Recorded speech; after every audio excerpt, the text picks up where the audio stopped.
Hello, welcome back to my channel. আজকের আলোচনার বিষয় আমাদের অতি পরিচিত, সেটা হচ্ছে সোশ্যাল মিডিয়া মার্কেটিং। তো বোঝার সুবিধার্থে আজকের ভিডিওটাকে আমি কয়েকটা পয়েন্টে ব্রেকডাউন করেছি। প্রথমে আমরা জানবো যে সোশ্যাল মিডিয়া কি, সেকেন্ড সোশ্যাল মিডিয়া মার্কেটিং বলতে আমরা কি বুঝি, থার্ড সোশ্যাল মিডিয়া মার্কেটিং কেন এত গুরুত্বপূর্ণ, কেন তারা তো হাইপ, ফোর্থ হচ্ছে যে সোশ্যাল মিডিয়া মার্কেটিং এর যে ফরম্যাট, সে বিভিন্ন ডিফারেন্ট ফরম্যাটসগুলো কি কি, আর লাস্ট হচ্ছে যে আমরা কিভাবে বা একটা কোম্পানি কিভাবে সোশ্যাল মিডিয়া মার্কেটিং করে। তো সহজ ভাষায় বেসিক কনসেপ্ট আমি চেষ্টা করছি যাতে প্রত্যেকটা বিষয়কে আমি আলোচনার মাধ্যমে সবাইকে বোঝাতে পারি। তো আজকে প্রথম যেটা জানা সেটা হচ্ছে সোশ্যাল মিডিয়া কাকে বলে। এবার সত্যি কথা বলতে যে আজকে অলমোস্ট আমাদের প্রত্যেকেরই এক বা একাধিক সোশ্যাল মিডিয়াতে আমরা বর্তমান আছি।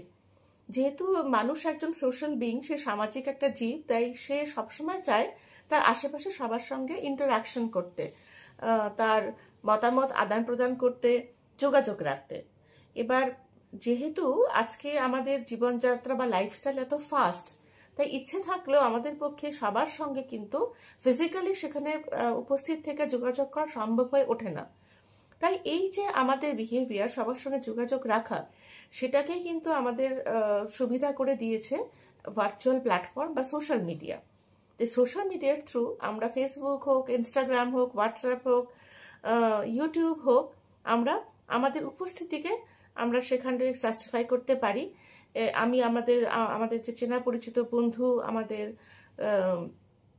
যে আত্মীয় স্বজন, তাদের সবার সঙ্গে আমরা যোগাযোগ রাখতে পারি এই সমস্ত সোশ্যাল মিডিয়ার মাধ্যমে, যার জন্য কিন্তু সেখানে সময় এবং ডিস্টেন্স খুব বেশি কভার করতে হয় না। সময় একটু আমি ভুল বললাম, ডিস্টেন্স কভার করতে হয় না, দূরে যেতে হয় না। আমরা ঘরে বসেই কয়েকটা ক্লিকের মাধ্যমেই আমাদের যে ফ্যামিলি মেম্বার বা আমাদের ফ্রেন্ডস বা আমাদের সোশ্যাল সার্কেলস যারা আছে, অনেক দূরে হোক, তারা হয়তো ফিজিক্যালি তারা অনেক দূরে আছে, ডিস্টেন্স প্লেসে হয়তো আছে, দেশে বা বিদেশে আছেন, তাদের সঙ্গে খুব সহজেই যোগাযোগ করতে পারি। তো সেই জন্য সোশ্যাল মিডিয়া আমাদের একটা ভীষণ কাছের একজন আমরা বন্ধু বলতে পারি। সোশ্যাল মিডিয়া ছাড়া আমরা কিন্তু আমাদের এক্সিস্টেন্সকে এখনো কল্পনা করতে পারি না। তো সেই জন্য এই যে সোশ্যাল মিডিয়া, এই সোশ্যাল মিডিয়াকে মার্কেটাররা ইউজ করে আজকাল তাদের মার্কেটিং পারপাসে। সেটা কিভাবে? সেটা হচ্ছে যে বিভিন্ন সোশ্যাল মিডিয়া প্ল্যাটফর্মে যদি কোনো কন্টেন্ট ক্রিয়েটার, মানে যারা অনলাইন প্ল্যাটফর্মে কন্টেন্ট বানান, তারা কোনো একটা পার্টিকুলার ব্র্যান্ড অথবা কোনো একটা কোম্পানির প্রোডাক্ট অথবা সার্ভিস, তার সম্পর্কে কনজিউমারকে অ্যাওয়্যার করানো, কনজিউমারকে কনভিন্স করানো এবং সেটাকে পারচেস করানোর জন্য ইনফ্লুয়েন্স করা, বিভিন্ন অফার সময় সময় জানানো, রিভিউ দেওয়া, এইসবের মাধ্যমে যখন কাস্টমারের সঙ্গে কানেক্ট করে বা পোটেনশিয়াল কাস্টমারের সঙ্গে কানেক্ট করে, ইন্টারাক্ট করে রিয়েল টাইমে, তখন সেটাকে বলা হচ্ছে social media marketing. Basically marketing এর কাজটা আমরা ভার্চুয়ালি করছি, ফিজিক্যালি করছি না, নট লাইক ট্র্যাডিশনাল মার্কেটিং। সেই কারণে সোশ্যাল মিডিয়াতে যেহেতু আমরা মোটামুটি সবাই প্রত্যেক দিন উপস্থিত, তাই সেইখানে কোনো একটা প্রোডাক্টের ভিজিবিলিটি অনেক বেশি, সেখানে কাস্টমারের সঙ্গে ইন্টারাকশন করার চান্সেস অনেক বেশি। তো সেই জন্য সোশ্যাল মিডিয়া মার্কেটিং আজকে একটা খুব গুরুত্বপূর্ণ মিডিয়াম। শুধু তাই নয়, সোশ্যাল মিডিয়া মার্কেটিং এর হাইপ হওয়ার আরো বেশ কয়েকটা কারণ রয়েছে।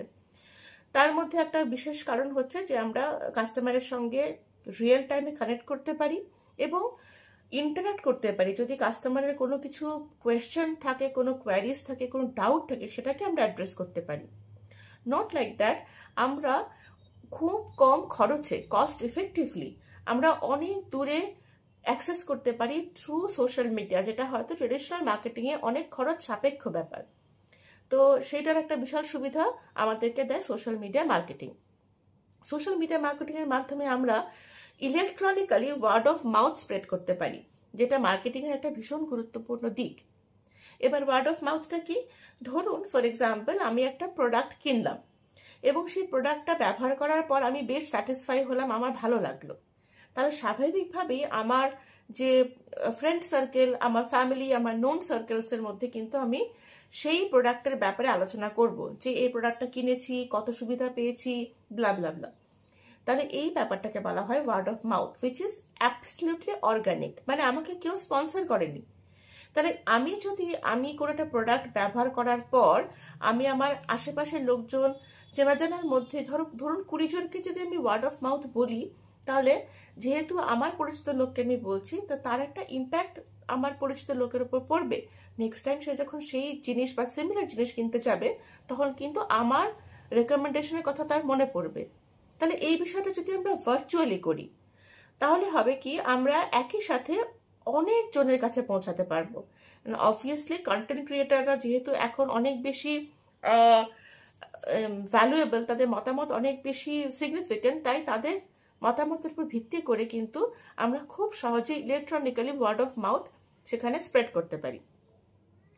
এছাড়া হচ্ছে যেটা সবচেয়ে বড় সুবিধা, সোশ্যাল মিডিয়া মার্কেটিং এ আমরা রিয়েল টাইম ডেটা পাই। যেমন ট্রেডিশনাল মার্কেটিং এ কি হয়, যদি আমরা মার্কেটিং এর বিভিন্ন ইনিশিয়েটিভস গুলো নিই, তার বেসিক্যালি আমরা আউটপুট দেখতে পাই কোথায়, পারচেজিং এ। যে ভালো মার্কেটিং হওয়া মানে সেলস বাড়বে। কিন্তু এখানে যেটা হচ্ছে, যদি আমি সোশ্যাল মিডিয়া মার্কেটিং ইউজ করি, তাহলে আমি সেখানে শুধুমাত্র সেলস ফিগারের ফ্লাকচুয়েশনস বা চেঞ্জ দেখবো না, তার সাথে সাথে আমি দেখতে পাবো যে কোন সোশ্যাল মিডিয়া প্ল্যাটফর্ম বেশি ইউজ হয়েছে, কোন কাস্টমার কতক্ষণের জন্য আমাদের প্ল্যাটফর্মে এসে কোন প্রোডাক্টের কতক্ষণ ধরে দেখেছে, রিভিউ পড়েছে, কার্টে রেখেছে, পারচেস করেছে, দিনের কোন সময় পারচেসিং বেশি হয়, কখন পারচেসিং কম হয়, ক্লিক করে কতজন এসছে, কোন সোর্স থেকে এসেছেন, সমস্ত ডিটেলস, সমস্ত মাইক্রো ডিটেলিং আমরা কিন্তু পেতে পারি থ্রু সোশ্যাল মিডিয়া মার্কেটিং। তাহলে এটা আরো বেশি অ্যানালিটিক্যালি আমাদেরকে হেল্প করে, যাতে আমরা ভবিষ্যতে কিভাবে সোশ্যাল মিডিয়াকে আরো ভালোভাবে ইউজ করব সেই বিষয়ে। তো এই সমস্ত সুবিধাগুলো আমরা পেতে পারি কোথা থেকে, সোশ্যাল মিডিয়া মার্কেটিং থেকে। এই কারণে social media marketing accessible, because আমাদের যদি হাতে একটা ছোট ফোন থাকে বা ল্যাপটপ থাকে, একটা কানেক্টিভিটি থাকে, তাহলে আমরা খুব সহজেই সমস্ত সোশ্যাল মিডিয়া ইউজ করে আমাদের প্রোডাক্টের বা ব্র্যান্ডিং বা অ্যাওয়ারনেস, সেলিং, অ্যাডভার্টাইজমেন্ট সবকিছু করতে পারি। দিটস ভেরি কনভেনিয়েন্ট। এছাড়া এবার হচ্ছে যেটা আসছি, সেটা হচ্ছে ফরম্যাট। এবার সোশ্যাল মিডিয়ার মধ্যে বিভিন্ন ধরনের ফরম্যাট হতে পারে। যেমন এক্সাম্পল হচ্ছে, এই যে আমি ইউটিউবে কন্টেন্ট বানাচ্ছি, এটা হচ্ছে কন্টেন্ট প্ল্যাটফর্ম। এখানে বেসিক্যালি লং ভিডিও বানানো হয়, কোন একটা বিষয় নিয়ে আলোচনা করা হয়। এটা এক ধরনের ফরম্যাট, যার থ্রু আমরা সোশ্যাল মিডিয়া মার্কেটিং করতে পারি। অথবা হতে পারে হচ্ছে সোশ্যাল সাইটস, যেমন মনে হচ্ছে ফেসবুক, যেখানে আমরা বিভিন্ন আমাদের নিজস্ব যে লাইফস্টাইল, অথবা তার সাথে সাথে কেউ যদি সেখানে সেলার থাকেন, সে তার প্রোডাক্টকে কিভাবে তার দৈনন্দিন জীবনে ব্যবহার হচ্ছে, অথবা সেলিং এর মাধ্যমে কি হতে পারে, লাইভ গিয়ে সেখানে সে তার মার্কেটিং করতে পারে। এছাড়া আছে মাইক্রো ব্লগিং, মানে যেখানে খুব ছোট্ট ছোট্ট পোস্টের থ্রু আমরা কি করতে পারি, সোশ্যাল মিডিয়া মার্কেটিং করতে পারি। যেমন ফর এক্সাম্পল এক্স, মানে যেটা টুইটার ছিল, তার মাধ্যমে করা। এইভাবে বিভিন্ন ফরম্যাটে আমরা সোশ্যাল মিডিয়া মার্কেটিং করতে পারি। এবার বাকি রইল হচ্ছে কিভাবে সোশ্যাল মিডিয়া মার্কেটিং করা হয়। এবার যে কোনো মার্কেটিং এর প্রথম কথা হচ্ছে যে আমরা আমাদের যে মার্কেট সেগমেন্ট, তার মধ্যে থেকে আমাদের কাস্টমার কারা, টার্গেট কনজিউমার বা কাস্টমার কারা, তাদেরকে খুঁজে বার করি। এখানেও একই ব্যাপার, সোশ্যাল মিডিয়াতেও প্রথমে বার করা হয় যে আমাদের টার্গেট অডিয়েন্স কারা, এবং তাদের ডিটেলস, তাদের প্রোফাইল, ডেমোগ্রাফিক প্রোফাইল, সাইকোগ্রাফিক প্রোফাইল, তাদের বিহেভিয়ারিয়াল প্রোফাইল, সমস্ত কিছু সেখানে কনসিডার করা হয়। করার পরে এবার দেখা হয় যে কম্পিটিটর যদি আমার কেউ থাকে, তারা অ্যাকচুয়ালি কিভাবে সোশ্যাল মিডিয়াকে ইউজ করছে যাতে এই টার্গেট কনজিউমারের কাছে তারা পৌঁছাচ্ছে, সেই কম্পিটিটর অ্যানালিসিস একটা করা হয়। এইবার সমস্ত ইনফরমেশন এবং কম্পিটিটরদের ইনফরমেশন নিয়ে যেটা করা হচ্ছে, তারা এবার তৈরি করে হচ্ছে কন্টেন্ট।